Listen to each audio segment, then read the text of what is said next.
Hello दोस्तों, बेलिज्म academy YouTube channel में आपका फिर से बहुत बहुत स्वागत है। दोस्तों, आज के इस वीडियो में हम पर्यावरण के मोस्ट इंपॉर्टेंट क्वेश्चंस को सॉल्व करने वाले हैं, जो कि आपके आने वाले यूपी टेट 2021 साथ ही साथ आपके जूनियर सुपर टेट के लिए मोस्ट इंपॉर्टेंट है।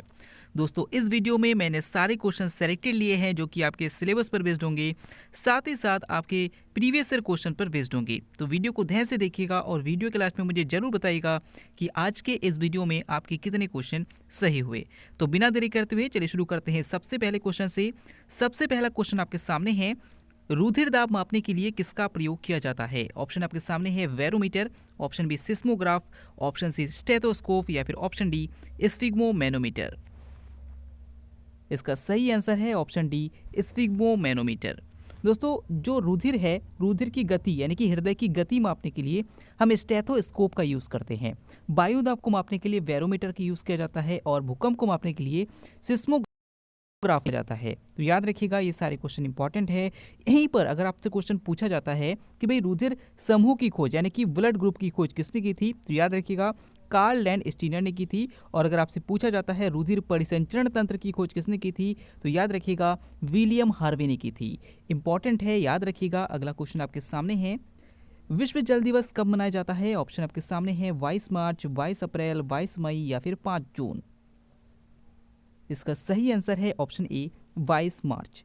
दोस्तों, विश्व जल दिवस 22 मार्च को मनाया जाता है। विश्व पृथ्वी दिवस 22 अप्रैल को मनाया जाता है और जैव विविधता दिवस 22 मई को मनाया जाता है और 5 जून को विश्व पर्यावरण दिवस मनाया जाता है। आप सबको पता है।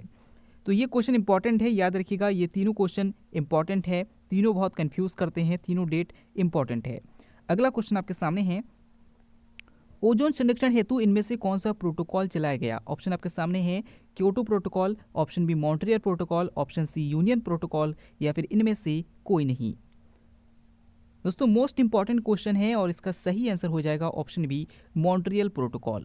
दोस्तों, ओजोन संरक्षण के लिए मॉन्ट्रियल प्रोटोकॉल चलाया गया था, जबकि कार्बन डाइऑक्साइड पर नियंत्रण के लिए क्योटो प्रोटोकॉल चलाया गया था। ये दोनों क्वेश्चन बार बार पूछे जाते हैं, इंपॉर्टेंट है, याद रखिएगा। अगला क्वेश्चन आपके सामने है, द्विस्तरीय पंचायती राज व्यवस्था की सिफारिश किस समिति के द्वारा की गई? ऑप्शन आपके सामने है LM सिंघवी समिति, ऑप्शन बी अशोक मेहता समिति, ऑप्शन सी बलवंत राय मेहता समिति या फिर ऑप्शन डी इनमें से कोई नहीं। इसका सही आंसर हो जाएगा ऑप्शन बी अशोक मेहता समिति।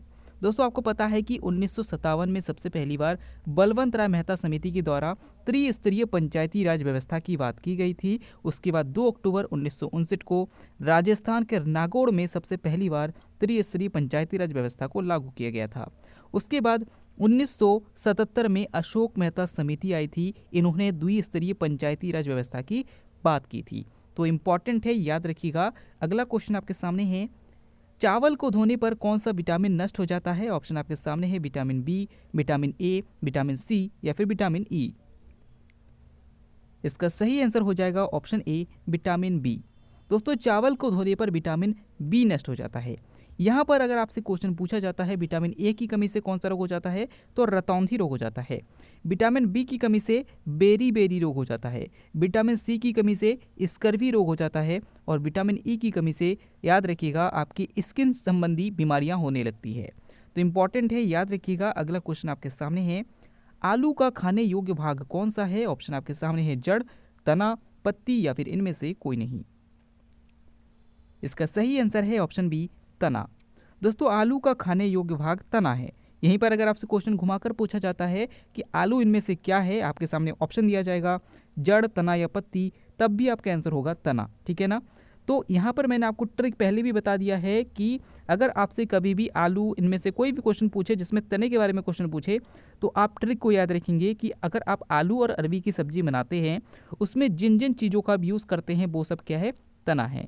जैसे अगर आप आलू और अरबी की सब्जी बनाएंगे, आप आलू यूज़ करेंगे, आप हल्दी यूज़ करेंगे, आप लहसुन यूज़ करेंगे, आप प्याज यूज़ करेंगे और आप अरबी यूज़ करेंगे। तो ये सब के सब क्या है, तना है, याद रखिएगा, इंपॉर्टेंट है। अगला क्वेश्चन आपके सामने है, रेशम पालन क्या कहलाता है? ऑप्शन आपके सामने है AP culture, PC culture, sericulture या फिर हॉर्टिकल्चर। इसका सही आंसर है ऑप्शन सी सेरीकल्चर। दोस्तों, रेशम पालन सेरीकल्चर कहलाता है, मधुमक्खियों का पालन एपी कल्चर कहलाता है और मछलियों का पालन पीसी कल्चर कहलाता है। तो याद रखिएगा, मोस्ट इंपॉर्टेंट है। क्वेश्चन है, मानव शरीर में कितनी जोड़ी पसलियां होती है? ऑप्शन आपके सामने है 10 जोड़ी, ऑप्शन बी 14 जोड़ी, ऑप्शन सी 8 जोड़ी या फिर ऑप्शन डी 12 जोड़ी। इसका सही आंसर हो जाएगा ऑप्शन डी 12 जोड़ी। दोस्तों मानव शरीर में 12 जोड़ी यानी कि 24 पसलियां होती है, जो कि आपके रीढ़ की हड्डी से जुड़ी होती है और आगे आकर आपके सीने में स्टर्नम नामक एक हड्डी से आकर जुड़ जाती है। तो टोटल कितनी है? 24 है। और अगर आपसे पूछा जाता है कितनी जोड़ी है, तो 12 जोड़ी है। याद रखिएगा, इंपॉर्टेंट है। अगला क्वेश्चन आपके सामने है, निम्नलिखित युग्मों में से कौन एक सुमेलित नहीं है? ऑप्शन आपके सामने है एपिको आंदोलन, P Hegde, option B Chipko आंदोलन, S L. Bahuguna, option C Narmada बचाओ आंदोलन, मेधा पाटकर और ऑप्शन डी शांत घाटी आंदोलन, बाबा आमटे। इसका सही आंसर है ऑप्शन डी शांत घाटी आंदोलन, बाबा आमटे। ये सुमेलित नहीं है। यहाँ पे एपिको आंदोलन का संबंध पी हेगड़े यानी कि पांडुरंग हेगड़े से है, बिल्कुल सही है। चिपको आंदोलन का संबंध एस.एल. बहुगुणा यानी कि सुंदरलाल बहुगुणा से है, बिल्कुल सही है। नर्मदा बचाओ आंदोलन यानी कि मेधा पाटकर से संबंधित है, बिल्कुल सही है। लेकिन शांत घाटी आंदोलन बाबा आमटे से संबंधित नहीं है, तो ये ऑप्शन सही हो जाएगा, ये सुमेलित नहीं है। अगले क्वेश्चन की तरफ बढ़ते हैं। अगला क्वेश्चन आपके सामने है, रामसर अभिसमय यानी कि कन्वेंशन भारत जिसका एक हस्ताक्षर करता है, किसके संरक्षण और विवेकपूर्ण उपयोग से संबंधित है? यानी कि सिंपल भाषा में पूछूं तो आपसे ये पूछा है कि भाई रामसर सम्मेलन का संबंध किससे है, यानी कि रामसर कन्वेंशन का संबंध किससे है? ऑप्शन आपके सामने है आर्द्र भूमियों से, ऑप्शन बी आनुवांशिक संसाधन से, ऑप्शन सी खानों से या फिर ऑप्शन डी वन भूमियों से। इसका सही आंसर है ऑप्शन ए आर्द्र भूमियों से। दोस्तों रामसर कन्वेंशन का संबंध आर्द्र भूमि मतलब दलदली भूमि से है। और अगर आपसे पूछा जाता है रामसर सम्मेलन यानी कि रामसर कन्वेंशन कब शुरू हुआ था, तो 1971 में शुरू हुआ था। और अगर आपसे पूछा जाता है कि भारत में टोटल कितने रामसर साइट्स है, तो टोटल 42 है। तो ये भी आपसे पूछा जा सकता है, याद रखिएगा। अगला क्वेश्चन आपके सामने है, निम्न में से कौन सा समूह वायुमंडल की संरचना का सही क्रम है? यानी कि आपको बताना है क्षोभ मंडल, समताप मंडल, वायुमंडल, आयन मंडल, इनका नीचे से ऊपर का सही क्रम क्या है? इसका सही आंसर हो जाएगा ऑप्शन डी क्षोभ मंडल, समताप मंडल, मध्य मंडल और आयन मंडल। दोस्तों मान लीजिए पृथ्वी है, इसके चारों ओर वायुमंडल की परतें पाई जाती है, तो इनका जो सही क्रम है इसमें सबसे पहले है क्षोभ मंडल, फिर है समताप मंडल, फिर मध्य मंडल और उसके बाद वायुमंडल। क्षोभ मंडल जिसे सम्मंड मंडल या परिवर्तन मंडल कहा जाता है, और मध्य मंडल की बात करें तो इसका तापमान सबसे कम होता है, लगभग -80 डिग्री सेल्सियस से लेकर -100 डिग्री सेल्सियस तक होता है। ये भी इंपॉर्टेंट है, याद रखिएगा। अगला क्वेश्चन आपके सामने है, भारत में निम्नलिखित में से कौन सा शहर स्वर्ण चतुर्भुज मार्ग नेटवर्क में शामिल नहीं है? ऑप्शन आपके सामने है कोलकाता, मुंबई, नई दिल्ली या फिर चंडीगढ़। इसका सही आंसर है ऑप्शन डी चंडीगढ़। दोस्तों जो भारत है, भारत की अगर बात करें तो अगर आप मैप देखेंगे, अगर हम मैप देखें तो यहाँ पर याद रखिएगा कि यहाँ पर दिल्ली है, यहाँ पे मुंबई है, यहाँ पे चेन्नई है और यहाँ पे कोलकाता है। तो स्वर्णिम चतुर्भुज योजना सड़कों के द्वारा दिल्ली, मुंबई, चेन्नई और कोलकाता को जोड़ने की एक योजना है, जिससे कि भारत के चारों हिस्सों में, चारों कोनों में सड़क सुविधा उपलब्ध हो, ठीक है ना। तो इसको 2000 में चलाया गया था अटल बिहारी वाजपेयी जी के कार्यकाल में। तो इसमें आपसे पूछा है कि कौन सा राज्य शामिल नहीं है, यानी कि कौन सा स्थान शामिल नहीं है। चंडीगढ़ इसमें शामिल नहीं है।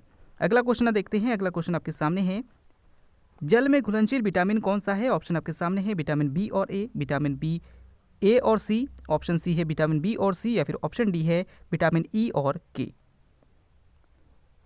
इसका सही आंसर है ऑप्शन सी विटामिन बी और विटामिन सी। दोस्तों एक होते हैं जल में घुलनशील विटामिन, एक होते हैं वसा में घुलनशील विटामिन। तो वसा में घुलनशील विटामिन कौन कौन से होते हैं? तो के, ई, डी और ए, ये चारों जो होते हैं ये वसा में घुलनशील विटामिन होते हैं। और वी और सी जो है वो जल में घुलनशील विटामिन होते हैं। आपसे पूछा है जल में घुलनशील विटामिन कौन सा है, तो विटामिन बी और सी है। अगला क्वेश्चन आपके सामने है, लोहे में जंग को रोकने के लिए उसमें क्या मिलाया जाता है? ऑप्शन आपके सामने है chromium, option B zinc, option C aluminium या फिर ऑप्शन डी बेरियम। इसका सही आंसर है ऑप्शन बी जिंक। दोस्तों लोहे में जंग को रोकने के लिए इसमें जिंक मिलाया जाता है।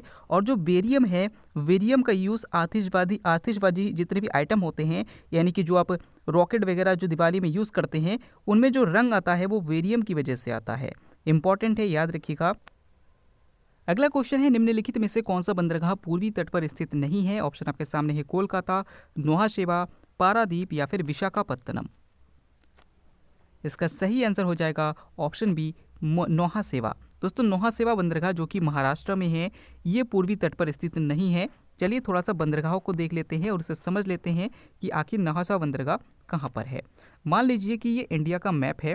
इंडिया के मैप को अगर देखा जाए तो सबसे पहले आपके सामने गुजरात में कांडला बंदरगाह, महाराष्ट्र में नौहासेवा बंदरगाह, और उसके बाद गोवा में मारमागोवा बंदरगाह, कर्नाटक में मिलेगा आपको न्यू बंगलोर बंदरगाह, केरल में मिलेगा आपको कोच्चि बंदरगाह, तमिलनाडु में 3 बंदरगाह मिलेंगे। कौन कौन से? तूतीकोरिन, चेन्नई और एन्नोर बंदरगाह, और उसके बाद आंध्र प्रदेश में विशाखापत्तनम बंदरगाह, और उड़ीसा में पारादीप बंदरगाह, और कोलकाता मिलेगा आपको डॉक्टर श्यामा प्रसाद मुखर्जी बंदरगाह। तो यहाँ पर मुंबई बंदरगाह जो कि पश्चिमी तट में स्थित है, क्योंकि इस साइड को हम कहते हैं ईस्ट यानी कि पूर्वी तट, और इधर को कहते हैं हम वेस्ट यानी कि पश्चिमी तट। जो नौहासेवा बंदरगाह है वो पश्चिमी तट में महाराष्ट्र में स्थित है, इसलिए ये जो है वो पूर्वी तट में स्थित नहीं होगा। यहाँ पर ऑप्शन जो है बी बिल्कुल सही हो जाएगा। अगले क्वेश्चन की ओर बढ़ते हैं। अगला क्वेश्चन आपके सामने है, भारत के संविधान की उद्देशिका में निम्नलिखित में से वह कौन सा शब्द है जिसे संविधान 42वां संविधान संशोधन द्वारा जो 1976 में जोड़ा गया उसमें शामिल नहीं था? ऑप्शन आपके सामने है समाजवादी, पंथ निरपेक्ष, गरिमा या फिर अखंडता। इसका सही आंसर हो जाएगा ऑप्शन सी, गरिमा। दोस्तों 42वां संविधान संशोधन, जिसे हम मिनी कॉन्स्टिट्यूशन कहते हैं, जो कि 1976 में हुआ था, इसके तहत भारतीय संविधान की प्रस्तावना में समाजवादी, पंथ निरपेक्ष और अखंडता इन शब्दों को जोड़ा गया था, लेकिन गरिमा शब्द को नहीं जोड़ा गया था। और याद रखिएगा, इसी 42वां संविधान संशोधन द्वारा भारतीय संविधान के भाग 4 का के अंतर्गत 10 मूल कर्तव्यों को जोड़ा गया था, जिनकी संख्या इस समय 11 है। अगले क्वेश्चन की तरफ बढ़ते हैं। अगला क्वेश्चन आपके सामने है, अभिनव भारत की स्थापना किसने की थी? ऑप्शन आपके सामने है राजा राममोहन राय, ऑप्शन बी है अजीत सिंह, ऑप्शन सी है वी.डी. सावरकर, या फिर ऑप्शन डी इनमें से कोई नहीं। इसका सही आंसर हो जाएगा ऑप्शन सी, वी.डी. सावरकर। दोस्तों अभिनव भारत की स्थापना 1904 में वी.डी. सावरकर ने की थी।